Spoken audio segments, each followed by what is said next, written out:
빌립보서 2장 5절부터 12절까지 낭독하겠습니다.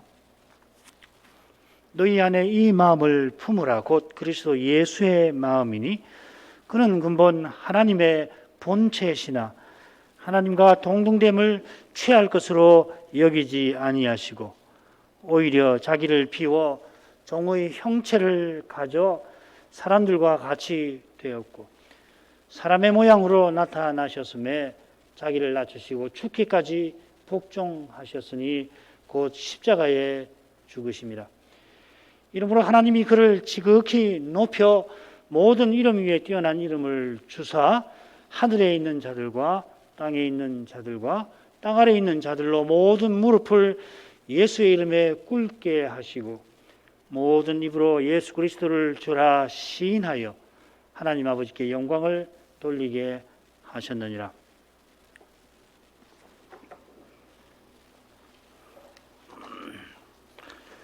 빌립보 교회는 셋째 부분 그리스도의 찬가가 낭독될 때에 둘째 부분에 등장한 그 중요한 표현을 계속 그 표현이 귀에 들렸을 것입니다. 에바브라 티도와 함께 간 디모데가 아마 이 서신을 낭독했을 것 같은데 바울이 그 서신을 구술할 때 힘주어 말한 표현들을 놓치지 않으려고 디모데는 로마에서 빌립보로 가는 그 한 달 동안 내내 이 서신을 읽고 또 읽었을 것입니다. 한글 개역 성경이 번역의 굴레에 매여서 한글만 그런 건 아닌데 공통된 표현들을 충분히 담아내지는 못합니다만은 우리가 거듭 읽고 또 읽으며 사도의 교훈과 특히 그 사도의 그 절절한 그 심정을 헤아리려 할 것입니다.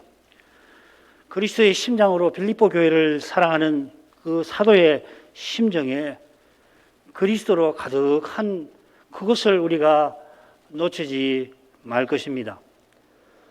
낭독한 본문은 셋으로 나눌 수가 있는데 5절은 무린말입니다. 너희 안에 그리스도의 마음을 품으라 하는 거고 그 다음 6절부터 11절까지가 소위 그리스도 찬가에 해당이 됩니다. 맺은 말은 두렵고 떨림으로 너희 구원을 이루라 하는 말씀입니다. 빌립보 교회가 하나 되는 길을 앞선 두 부분에서 전했습니다마는 그 길이 그리스도의 마음을 품는 데 있다 사도는 요약합니다. 그리고 이어서 그리스도께서 어떤 분이신가 그분의 성육신 또 십자가 또 부활을 통하여 찬송합니다.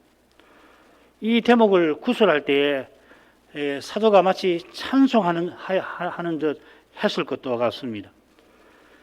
12절에서 자신의 방문을 암시하며 교회의 하나됨이 두려움으로 구원을 이루는 바로 그 일임을 전하고 있습니다. 자, 5절로 가겠습니다. 너희 안에 이 마음을 품으라. 곧 그리스도 예수의 마음이니 이 마음을 품는 것 이것이 핵심이 되는데 2절에 마음을 같이 한다든지 한 마음을 품는다 하는 표현들이 나왔죠. 다 마음이라 새겼는데 똑같이 생각한다. 똑같은 것을 생각한다. 그 하나를 생각한다. 이렇게 되어 있습니다. 여기서도 이것을 생각하라 이렇게 되어 있습니다. 너무도 유명한 말씀이고 또 아름다운 표현이라 너희 안에 이 마음을 품으라 곧 그리스도 예수의 마음이니 실로 아름다운 표현이라 손대기가 주저됩니다마는 이 담는 표현도 중요하지만 담긴 교훈이 더 중요하니까 조금 고칩니다. 이것을 너희 가운데에서 생각하라. 그것은 그리스도 예수 안에도 있던 것이라. 이렇게 읽게 되면은 이 마음은 겸손하여 남을 나보다 낮게 여기는 태도를 가리킵니다. 자기 일을 돌아보고 다른 사람 일을 돌아보라. 그것 똑같은 거죠. 결국 오늘 오전에 그걸 말씀을 드렸는데 남의 일을 돌아본다. 이것이 아니라 사실을 남을 나보다 낮게 여긴다는 것이거든요. 2절에서 빌립보 교회들로 마음을 같이 하고 한 마음을 품으라 할 때도 바로 이런 태도를 취하라 한 것이겠죠. 남을 나보다 낮게 여기는 이런 태도가 있어야 빌립보 교회가 하나가 됩니다. 빌립보 교회는 로마 시민권을 자랑스럽게 여기던 퇴역 군인들이 많았을 겁니다. 어떤 주석가는 심지어 30%나 될 거다 그렇게 추정도 하던데, 만일에 그렇다면은 노예 출신이 압도적으로 많은 다른 교회들과 비하여서 이 빌립보 교회의 생활 양상이, 교회 생활의 양상이 퍽 다를 수 있습니다.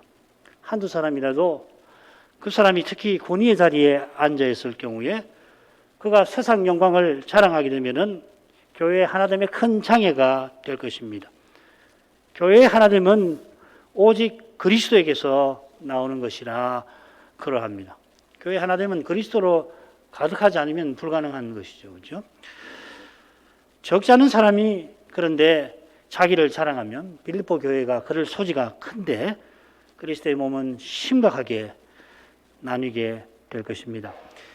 빌립보 교회가 그런 상태가 되기 쉬우니까 사도가 남을 나보다 낮게 여기는 심정과 태도를 강조합니다. 그런 태도가 그리스도 예수 안에 있었으니 마땅히 그런 태도를 취할 것입니다. 아울러 그리스도 예수 안에 있었으니 사람이 스스로는 취하지 못하는 그런 태도도 취할 길이 열리는 것입니다. 믿음은 결국 그리스도를 본받는 것인데 그 그리스도를 본받는 길은 오직 그분의 생명을 받아서 그 생명을 살아내는 데 있는 것입니다. 달리는 모방에 불과한 것이죠. 그건 뭐 예수 안 믿는 사람도 그리스도를 모방하는 사람 숱하게 있습니다. 그거하고 사도가 말하는 그리스도를 본받는 것은 전혀 다른 차원의 문제입니다. 모방하는 것이 아닙니다. 성신께서 그리스도의 생명을 얻게 하시고 살아내게 하시는 분입니다. 그 일을 위해서 성신께서 우리 안에 계시니 우리가 그리스도의 몸과 지체다롭게 살아가는 겁니다. 오직 내 안에 그리스도께서 사신다 이렇게도 표현하고 동시에 그리스도 안에서 내가 그리스도의 몸으로 있고 그분의 지체로 산다고도 표현합니다. 지극히 높으신 주님께서 지극히 낮게 되신 목적이 바로 여기 있는 것입니다. 우리도 주님처럼 지극히 낮게 되어서 주님처럼 지극히 높아지게 하십니다. 그리스도 찬가로 가보죠. 이 부분을 흔히 그리스도의 찬가라 부르는데 비슷한 찬가가 골로새서 1장 15절부터 20절에도 나옵니다. 이 골로새서는 정말 찬송다웠게 아주 시적으로 이루어져 있습니다. 이 강설지 끝에다가 그걸 실어놨는데 관심 있는 분은 댁에 돌아가셔서 한번 읽어보시면은 확인하실 수 있습니다. 빌립보서는 뭐 그런 정도는 아니라 어떤 분들은 이 찬가가 아니라고도 합니다. 그러나 적지 않은 분들이 초대교회에서 불렀던 찬송가를 사도가 여기 인용을 했다고 봅니다. 이 본문에 곡을 붙인 찬송가도 몇 곡 있죠. 저도 2곡 정도는 알고 있는데 아마 여러분도 알고 계실 겁니다. 이 부분은 크게 둘로 나눌 수 있습니다. 그리스도께서 낮아지심 6절부터 8절, 그리스도께서 높아지심 9절부터 11절입니다. 낮아지신 부분에 3개의 동사가 나오는데 여긴다, 비운다, 그리고 낮춘다, 낮추다 이 셋입니다. 이 동사와 반대되는 동사가 높아진 부분에 역순으로 나옵니다. 높이셨다, 주셨다, 그리고 굵게 하시고 신하게 하신다 하는 겁니다. 주님께서 하나님과 동등이신 분이나 그렇게 여기지 아니하시고 세상에 내려오셨는데 하늘에 오르실 때는 모든 무릎이 주님 앞에 꿇고서 모든 입이 주라 시인하게 됩니다. 그처럼 주님께서 자기를 비우셨는데 아버지께서 그에게 지극히 높은 이름을 주십니다. 마찬가지로 주님께서 죽기까지 자기를 낮추셨는데 십자가에 달린 그를 하나님께서 지극히 높이십니다. 이런 정도의 줄거리라고 오늘은 6절부터 8절까지만 보도록 하겠습니다. 그는 근본 하나님의 본체시나 하나님과 동등됨을 취할 것으로 여기지 아니하시고 오히려 자기를 비워 종의 형체를 가져 사람들과 같이 되었고 사람의 모양으로 나타나셨음에 자기를 낮추시고 죽기까지 복종하셨으니 곧 십자가에 죽으심이라. 예수 그리스도께서는 근본 하나님의 본체시나 낮아지셨습니다. 이 본체라 새긴 이 표현, 헬라말을 자주 쓰는 건 좋지 않은데 이게 몰페라고 하는 말입니다. 몰페라는 말인데 이게 7절에 나와요. 똑같이. 거기는 형체라고 되어 있습니다. 바울 서신에서는 이곳에 2번 나오고 마가복음 끝에 1번 나옵니다. 거기는 모양이라 되어 있습니다. 그러니까 형체나 모양이 그 의미에서 부족하다 여기고 한글 개역의 번역자분들은 여기 본체라 그렇게 번역을 했습니다. 사도가 그리스도께서 하나님이심을 여기서도 전하고 있으니까 하나님과 동등됨이라는 표현에서 확인할 수 있죠. 그래서 그 점을 놓치지 않으려고, 약화시키지 않으려고 본체라고 하는 말을 썼습니다. 그러나 이 본체라고 새긴 이 낱말은 흔히는 겉으로 드러난 형태를 가리킵니다. 모양이 적절하지요. 사실은 형체도 괜찮습니다. 이것은 성자께서 하나님의 형상이심을 가리킬 겁니다. 다만 사도가 얼마든지 이 형상이란 말을 쓸만한데 여기서 왜 본체라는 말을 썼을까? 그 점을 우리가 생각할 것입니다. 그 이유는 이어나오는 종의 형체를 가지신 사실과 딱 붙어 있습니다. 굉장히 정교하게 문장을 쓰는데요. 그는 근본 하나님의 본체시나 분사로 되어 있습니다. 그리고 하나님과 동등됨을 취할 것으로 여기지 아니하시고 또 오히려 자기를 비워 종의 형체를 가져. 도표에서 보시듯이 이 중간에 나오는 내용을 사도가 강조하려고 하는 겁니다. 앞서 여기지 아니한다, 비운다가 이 부분에 나오는 동사들이라 정동사라 말씀을 드렸습니다. 앞뒤로 나오는 표현은 강조하는 내용을 수식하는 겁니다. 가운데 나오는 내용을 수식하는 거죠. 그리스도께서 하나님과 동등됨을 취할 것으로 여기지 아니하신 것이 얼마나 중요한가 보이려고 앞에 근본 하나님의 본체시나 했고 또 자기를 비우신 것이 얼마나 중요한 것을 강조하시려고 이어서 종의 형체를 가지셨다 설명하는 것입니다. 하나님의 본체시라 한 것은 실제 하나님 아닌데 하나님처럼 보이신다는 뜻이 절대로 아니고 하나님이심을 가리킵니다. 이것은 하나님과 동등됨이라고 하는 표현에서도 확인됩니다마는 바울 사도는 다른 사도들과 더불어 그리스도를 하나님이라 부르는 것과도 일치합니다. 로마서 9장 5절에 대표적이죠. 육신으로 하면 그리스도가 저희에게서 나셨으니 저는 만물 위에 계시어 세세의 찬양을 받으실 하나님이시니라. 이 그리스도가 하나님이시라 고백합니다. 그렇다면은 종의 형체를 가지신 것도 실제로는 종이 아니지만 종처럼 되신 게 아니라 참으로 종이 되신 것을 가리킵니다. 이것은 종의 형체를 가져 사람들과 같이 되셨고 사람의 모양으로 나타나셨다 한 데서도 확인이 됩니다. 주님께서 참 사람으로 오셨지 사람인 척 하신 게 아닙니다. 사도는 그래서 하나님의 본체와 종의 형체를 대조하고 있습니다.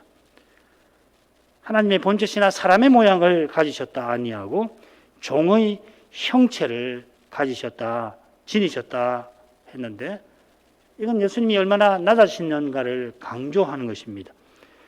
요컨대 하나님의 본체이신 분이 종의 형체를 가지신 것인데 이것은 하늘의 하늘들보다 더 높으신 분이 땅에서 가장 비천한 자리에 내려오신 것입니다. 빌립보 교회는 적지 않은 사람이 로마 시민권을 갖고 있었습니다. 빌립보는 작은 로마라 불릴 만큼 이 시민권자들은 자부심이 강했습니다. 그런 도시에서 종이 가장 비천한 사람이겠죠. 사도는 예수님께서 그런 종이 되셨다고 합니다. 이것은 예수님께서 섬김 받으러 오신 것이 아니라 섬기러 왔다 하신 말씀을 사도가 설명하는 것이기도 합니다. 요컨대 이 그리스도 창가에서 종의 형체를 가지셨다고 할 때에 그 누구의 종이냐 하는 물음을 가지고서 한번 읽어보세요. 예수님 누구의 종이 되셨나? 아버지의 종이 되셨나? 우리의 종이 되셨나? 아니면 둘 다인가? 제가 이미 답은 말씀을 드렸죠. 하나님이신 주님께서 종이 되시려고 어떤 일을 행하셨습니까? 첫째로 하나님과 동등됨을 취할 것으로 여기지 아니하셨습니다. 여기 사도는 취할 것이라는 이 낱말을 강조하면서 말합니다. 이 표현이 신약성 여기에만 나옵니다. 획득한 권리나 특권을 가리킵니다. 주님이 하나님의 본체이신데 하나님과 동등됨을 자기 권리로 여기지 않으셨습니다. 하나님과 동등됨 혹은 하나님과 동등된 것이라고 할 수 있는데 하나님과 동등한 지위나 자격이나 영광을 가리킵니다. 그리스도께서 이미 하나님으로서 마땅히 지니고 계신 영광스러운 지위를 하늘들의 하늘보다도 더 높으신 영광을 자기 권리에 당연히 속하는 것으로 여기지 않으신 것입니다. 아침에도 말씀드렸지만은 사도가 여기서 이 여긴다라고 하는 동사를 의도적으로 쓴 게 분명합니다. 취할 것으로 보시지 않았다, 취할 것으로 쓰시지 않았다, 뭐 또 달리 표현할 수가 있는데 굳이 이 표현을 쓴 것입니다. 사도의 의도는 분명합니다. 우리가 겸손하게 다른 사람을 자기보다 낮게 여기라 권면한 것과 붙어 있는 것입니다. 우리가 이 권면을 받아들여야 하고 받아들일 수 있는 길이 바로 주님께서 그렇게 겸손하신 데 있다 하는 것을 사도가 보여주려 하는 것 같습니다. 이런 겸손이 성자께만 있는 게 아니라 지금 우리 안에 내주하시는 성신께도 있습니다. 어거스틴이 회심하고 쓴 그 고백록을 보면은 그 처음에 온 세상보다 크신 하나님이 어떻게 타락한 이 피조물 안에 이 좁은 더러운 내 안에 계실 수가 있습니까? 아래는 장면이 인상 깊게 나옵니다. 하나님께서 우리 안에 내주하시는 것은 언약을 통하여 심히 낮아지신 데 있습니다. 태초에 삼위께서 아담과 맺으신 언약 자체가 그렇게 낮아지신 것이라고 웨스민스터 신앙고백서가 분명하게 밝히고 있습니다. 이처럼 삼위께서 인생을 향하여 낮아지시는 것은 삼위 안에서 서로 그리하시는 그 사실 위에 있습니다. 성부는 오직 성신 안에서 성신을 제쳐놓고서 아들의 아버지로 계시는 게 아니라 성신 안에서, 아들도 성신 안에서 아버지의 아들로, 그러니 성신도 아버지의 신, 아들의 신으로만 계십니다. 그냥 홀로 나는 신이다 아니 계십니다. 타락한 사람은 정반대로 합니다. 거기에 사람의 죄, 곧 교만이 있습니다. 타락한 사람은 자기를 세상 중심에다 놓고 모든 사람이 자기를 위하여, 그래서 자기 아래에 있게 만들려고 합니다. 심지어 하나님도 자기 영광과 행복을 위해서 옆에 우두커니 물끄러미 계시는 것처럼 착각합니다. 주님께서 이 두려운 죄에서 건지시려고 그렇게 낮아지셨습니다. 심지어 죽기까지 그리하셨습니다. 이런 교훈이 이어나오는 오히려 자기를 비워하신 데 담겨 있습니다. 바울 서신에 이 비운다라는 표현이 5번 나오는데 다른 네 곳에서는 모두 헛되게 하다 이런 뜻으로 번역되어 있습니다. 앞선 단락에 나오는 그 허영, 이 표현이 담겨 있죠. 빌립보 사람들대로 다툼이나 허영으로 하지 말라 권면하는데 그러려면은 자기를 비우신 주님을 본받아야 한다는 것입니다. 성신으로 행해야 합니다. 육신으로 행하는 사람은 자기 영광을 허망하게 추구합니다. 그래서 허영입니다. 없는 것보다 못한 영광이죠. 그런데 주님께서는 하나님으로서 당연히 지니신 그 영광을 비우셨습니다. 이 비움의 의미를 조금 더 생각을 해보려 합니다. 자기를 비우셨다 하는 것은 하나님이심을 포기하셨다는 뜻이 결코 아닙니다. 칼빈은 하나님의 영광을 잠시 가리셨다고 주의를 합니다. 그러나 이어 종의 형체를 지니신 것과 붙여서 생각해야겠죠. 주님께서 지상에서도 교훈과 표적을 통하여 신성을 드러내곤 하셨지만은, 그러나 이어 종의 형체를 지니신 것과 붙여서 생각해야겠죠. 주님께서 지상에서도 교훈과 표적을 통하여 신성을 드러내곤 하셨지만은, 그러나 이어 종의 형체를 지니신 것과 붙여서 생각해야겠죠. 주님께서 지상에서도 교훈과 표적을 통하여 신성을 드러내곤 하셨지만은 이사야가 고운 모양도 없고 풍채도 없은즉 우리 보기에 흠모할 만한 아름다운 곳이 없도다 예언했던 것처럼, 또 나사렛 사람들이 이는 그 목수의 아들 아니냐, 그 모친은 마리아, 그 형제들은 야고보, 요셉, 시몬, 유다라 하지 않느냐, 그 너희들은 다 우리와 함께 있지 아니하느냐 하면서 주님을 배척했던 것처럼, 주님은 하나님의 영광을 철저히 가리셨습니다. 잠시라고 칼빈이 그렇게 표현했는데 철저히라고 덧붙여야 할 것입니다. 이는 보냄받은 종의 사명을 이루려 하심이며 또 우리를 섬기려 하심입니다. 잠시 가리신 것보다 철저히 가리신 점에 주목할 것입니다. 어떻게 그러면 가리셨나? 너무도 신비해서 우리가 다 알지가 못합니다. 얼마나 가리셨는지도 실은 우리가 다 알지 못합니다. 십자가에서 주님께서 어찌하여 나를 버리셨나이까 하신 그 심정을 우리 가운데 누가 다 헤아릴 수가 있겠습니까? 그처럼 주님께서 베들레헴 어느 집 구유에 누이실 때에, 아니 그 마리아의 태중에 계실 때에 창조주신 하나님이신 그분이 얼마나 낮아지셨는지 우리가 영원히 신이 되지 못하는 것처럼 다 알지 못하고, 장차는 조금 다를 것 같은데 장차 영원히 삼위의 교제에 다가오게 하시는 그만큼 우리는 조금씩 그리고 영원토록 주님의 낮아지심에 관해서 깨달아 가게 될 것입니다. 그처럼 지금 성신을 의지하여 허영을 버리고 주님 안에서 겸손하여서 남을 나보다 낫다고 여기는 만큼, 진정으로 그렇게 여기는 그만큼만 우리가 깨닫게 될 것 같습니다. 주님께서 거룩한 사랑으로 종의 형체를 가지시고 사람들과 같이 되셨습니다. 여기 되셨다 하는 표현이 중요해요. 그리고 사람들과 같이 역시 중요합니다. 이 되셨다 하는 말은 영원하신 하나님의 본체이신 분이 변화를 겪었다 하는 것입니다. 그래서 이 어떤 영역부를 보니까 아예 사람들의 형상으로 태어나셨다 이렇게 번역을 해놨어요. 이 번역이 전혀 무리는 아닙니다. 분명 사도는 여기서 예수님의 성육신을 전하고 있습니다. 그래서 사람들의 형상으로 나셨다 새겨도 좋을 것 같습니다. 태초에 하나님께서 하나님의 형상으로 사람을 지으셨는데 그 창조주께서 사람들의 형상으로 나셨습니다. 에스겔에 비슷한 표현이 나오죠.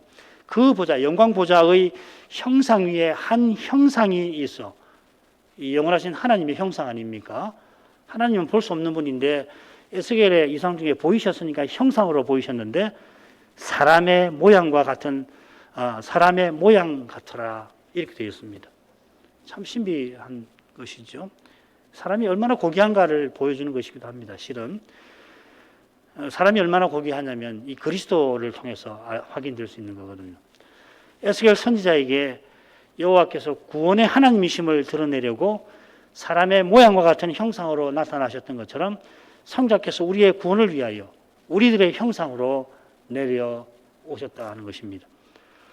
바울은 이 신비를 드러내고자 하나님께서 자기 아들을 죄 있는 육신의 모양으로 보내셨다고 표현을 합니다.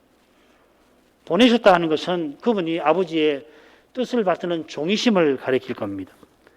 그 뜻이 얼마나 신비한지 그분께서 죄 있는 육신의 모양으로 오셨습니다. 우리는 죄 있는 육신입니다. 죄가 없으신 주님이 이런 죄 있는 육신인 우리와 하나 되시려고 한 것입니다. 히브리서 2장 10절 이하에서는 주님이 우리와 얼마나 하나 되셨는지를 열거하고 있습니다. 요컨대 주님께서 우리의 구원을 위하여 모든 일을 하셨는데 그 일을 위하여 우리와 철저히 하나 되셨습니다. 우리와 하나 되실 수 있는 모든 방식에서 그리하셨다 하는 것입니다. 죄와 상관없이. 예배가 있는데 죄와는 상관없이. 그러나 다른 모든 점에서는 우리와 나와 하나가 되어주신 것입니다. 이 하나됨을 허무는 치명적 장애가 죄 있는 육신인 우리에게, 우리의 죄에 있습니다.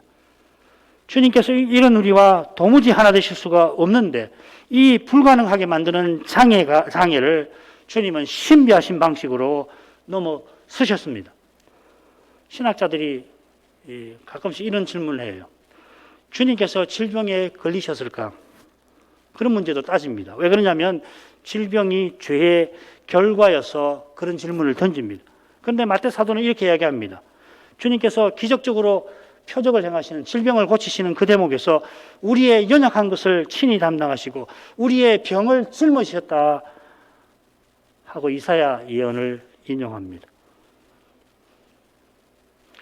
그처럼 주님께서 모든 일에 우리와 한결같이 시험을 받은 자라 하고 그러나 죄는 없으시다 합니다. 설마니 주님께서 우리처럼 악한 욕심이 있으셔가지고 거기에 이끌려서 시험 받으실 리는 없어요. 그건 도무지 생각할 수 없는 일이에요. 그러니까 그런 류의 소설이 가끔씩 나오는데 말도 안 되는 이야기입니다. 그런데 놀랍게도 우리와 하나 되셔서 그런 시험을 받아주시는 거예요. 이걸 어떻게 우리가 다 헤아릴 수가 있겠습니까? 시험 받으실 때 얼마나 고통받으셨는가 우리가 결코 헤아리지를 못합니다. 비유를 굳이 될 수가 있겠죠. 저가 우리 집에서 기르는 강아지가 되어서 어려움을 겪는 이런 거 가지고 생각을 해볼 수 있지만 차원이 다른 문제잖아요. 주님께서 우리의 구원을 위하여 하실 수 있는 모든 것을 하셨다. 안전하게 말할 수도 있습니다. 조금 불안한 면이 없지는 않습니다만은 우리의 죄가 어떤가? 그로 말미암아 우리의 그 타락한 죄의 실상이 뭔가, 처지가 얼마나 끔찍한가를 생각하면 주님께서 하나님으로서 하실 수 있는 것 이상으로 하셨을 것 같습니다. 그렇지 않고서 어떻게 십자가에서 나를 버리셨습니까? 어찌하여 나를 버리셨습니까? 하고 절규하셨을지 도저히 이해하기 힘듭니다. 물론 가장 안전한 방법은 주님께서 거룩한 사랑으로 사람이 되셨고 거룩한 사랑으로 십자가를 지셨다고 고백하는 것이 가장 안전합니다만은 그런데 그 거룩함은 우리의 생각을 하나님 말씀을 깨닫는 우리의 깨달음을 훌쩍 넘어선다는 점을 잊어서 안 될 것입니다. 우리가 교리를 벗어나서 생각하는 것은 안 될 일이지만은 그러나 사람의 논리와 경험에 갇혀서 주님께서 어떤 일을 겪으셨는지 그것을 갇혀서 생각하는 것도 역시 안 될 일이라고 생각돼요. 결론은 뭐냐면 다 알 수가 없구나. 주님께서 얼마나 낮아지셨는지 헤아리려고 할수록 알 수가 없구나. 이거일 것입니다. 그러지 않으면 겸손해질 수 없어요. 헤아리면 헤아릴수록 헤아릴 수가 없는 거구나. 그게 거룩함의 의미일 것이고 우리가 주일에 주의 거룩하심을 본 실증일 것입니다. 이 경험이 없으면은 사람은 자기도 모르게 어느덧 교만해집니다. 얼마나 교만해지냐면 자기가 최고인 줄 알아요. 얼마나 최고냐면 하나님만큼 최고인 줄 압니다. 심지어는 그 이상도 되려고 하는 거죠. 그게 우상숭배고 그런 거 아닙니까? 사람의 모양으로 나타나셨음에 이어 나오는데요. 바로 앞에 사람들과 같이 되었고 이 둘을 붙여서 살필만 합니다. 사람들과 같이 되었다는 표현을 우리가 사람들의 형상으로 나셨다고 조금 전에 새겼는데 그와 비슷하게 사람의 모양으로 나타나셨다 합니다. 저는 이거 읽을 때 뭐가 생각나냐면 창세기 1장 26, 27절이 생각납니다. 거기 보면 우리의 모양, 자기의 형상이 나오잖아요. 그거 매우 비싼 방식입니다. 사람들의 형상, 사람의 모양. 그러니까 사도가 이런 표현을 쓰는 이유가 뭘까? 제가 시간이 없어서 더 길게는 살피지 않아요. 여러분 한번 돌아와 생각해 보십시오. 왜 창세기 이야기를 끌어와서 이런 표현을 쓰는가 하는 겁니다. 자, 이런 점에서 두 표현을 한데 생각할 만합니다. 그런데 이 두 표현 사이 접속사가 하나 나와요. 그래서 번역대로 나누는 것이 좋습니다. 사람의 모양으로 나셨다는 것은 사람들이 주님을 자기 같은 사람으로 보았다 하는 뜻입니다. 나사렛 사람들이 예수님을 그 목수의 아들로 알았던 것처럼 심지어 주님의 제자 나다나엘이 빌립의 이야기를 들었을 때, 빌립에게서 주님 이야기를 들었을 때 나사렛에서 무슨 선한 것이 나겠느냐 했던 것처럼 그렇게 주님은 사람들 가운데 고난받으시면서 멸시당하시면서 사셨습니다. 그때 주님께서 자기를 낮추셨습니다. 이 표현의 명사형이 빌립보서 3장 21절에 이렇게 나옵니다. 그가 만물을 자기에게 복종하게 하실 수 있는 자의 역사로 우리의 낮은 몸을 자기 영광의 몸의 형체와 같이 변케 하시리라. 우리가 오실 그리스도를 기다리는데 그리스도가 오시면은 지금 우리의 낮은 몸을 주님, 부활하신 주님의 몸처럼, 주님의 영광스러운 몸처럼 변하게 하실 것입니다. 장차 우리의 모습에 비하면 지금 우리의 몸은 실로 비천합니다. 그런데 하나님이신 주님께서 종이 되신 것은 그보다 훨씬 비천합니다. 얼마나 비천하신지 장차 우리가 그리스도와 같아질 때에 지금보다 훨씬 잘 깨닫게 되지만은 그때도 지금처럼 다 헤아리지 못할 만큼 주님은 낮아지셨습니다. 부활하셔서 다음 주에 좀 생각하겠습니다만 여러분 한번 생각해 보십시오. 부활하셔서 영광스럽게 되었다. 주님의 높아지심이라고 고백하는데 주님께서 부활의 몸을 입으신 것이 정말 영광스러운 것입니까? 그분에게? 그 자체가 하나님이신 그분에게 영광을 더해주는 일입니까? 만약에 그렇다면 영광을 더해주는 면이 있다면 그것이 무엇이라고 생각하십니까? 부활하신 주님은 아직도 여전히 사람으로 계시고 영원히 사람으로 계십니다. 성신이 영원히 우리 가운데 계시는 것과 마찬가지로 예수님께서 사람으로 또한 계시는 것이 그분에게 좋은 일인 것입니까? 높아지시는 것입니까? 영광스러워지시는 것입니까? 그렇다면 어떤 점에서? 아니면 어떻게 생각해야 될까요? 순전히 우리를 위해서 사람으로 계셔주시는 것입니다. 영원토록. 그건 다음 시간에도 생각을 해보고 여러분들도 한번 일주일 동안 생각해 보십시오. 주님의 높아지심에 대해서 어떤 의미에서 높아졌다고 할 수 있는가? 무엇 때문에 높아지셨나? 그리고 하나님이신 그분의 그 본성에 비추어서 높아지심은 어떤 의미를 갖고 있나? 다음 시간에 우리가 생각해 보십시다. 우리가 그리스도와 같아질 때에 지금보다는 훨씬 더 잘 깨닫게 되지만은 그때도 지금처럼 다 헤아리지는 못할 겁니다. 다른 점이 있다면은 영원토록 매 순간 점점점 깨달아 가게 되겠죠. 지금처럼 깨달았다가 잊었다가 깨달았다가 잊었다가 하지 않고요. 바로 여기에 성탄을 기념하는 뜻이 있을 겁니다. 주님께서 없는 것보다 못한 나를 위하여 심히 낮아지셨습니다. 친히 자기를 낮추셨습니다. 내가 대체 뭐라고 주님께서 이렇게까지 하시는 겁니까?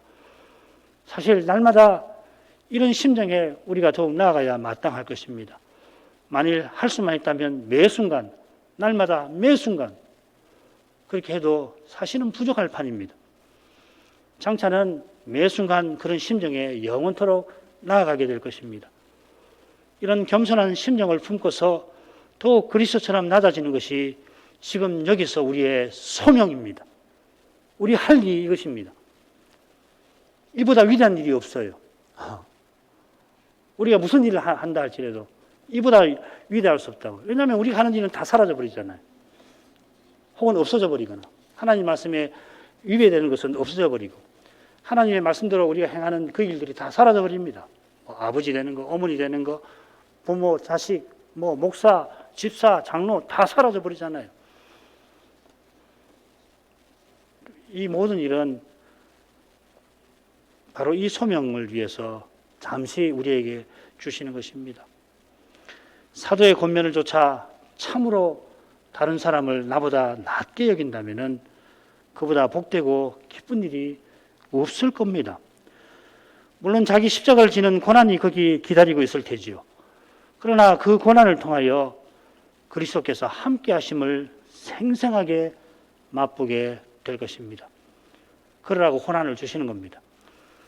그러면 그리스도께서 아버지의 종으로 세상에 오셔서 나 같은 죄인을 섬기신 그 뜻을 더더욱 깨닫게 될 것입니다. 죽기까지 아버지께 복종하신 그 십자가에서 나에게 주실 수 있는 전부를, 어쩌면 그보다 더한 사랑을 베풀어 주셨구나 하는 것을 맛보게 될 것입니다.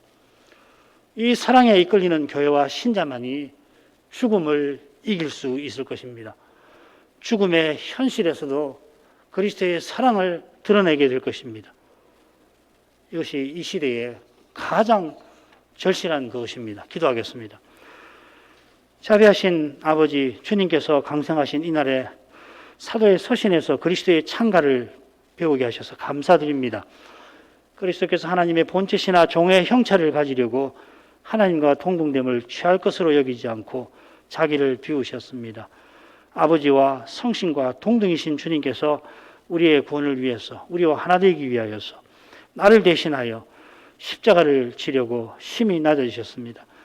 얼마나 낮아지셨나, 어떻게 낮아지셨는지 성경에서만 제대로 헤아리지만, 아무리 헤아린다 할지라도 지금은 물론이고 영원토록 점점 헤아려 장차도 점점 헤아리며 나아가게 될 것 같습니다. 저희가 성탄 절기만 아니라 매일 주님이 사람 되시고 십자가 지신 거기서 얼마나 낮아지셨는지, 심지어 부활하신 이후에도 이런 나를 위하여서 여전히 사람으로 계셔주시는 거기서 주님의 거룩한 사랑을 깨닫게 되어 그 사랑에 이끌려서 주께서 그렇게 하신 거룩한 뜻을 전심으로 받들어 나가게 하옵소서.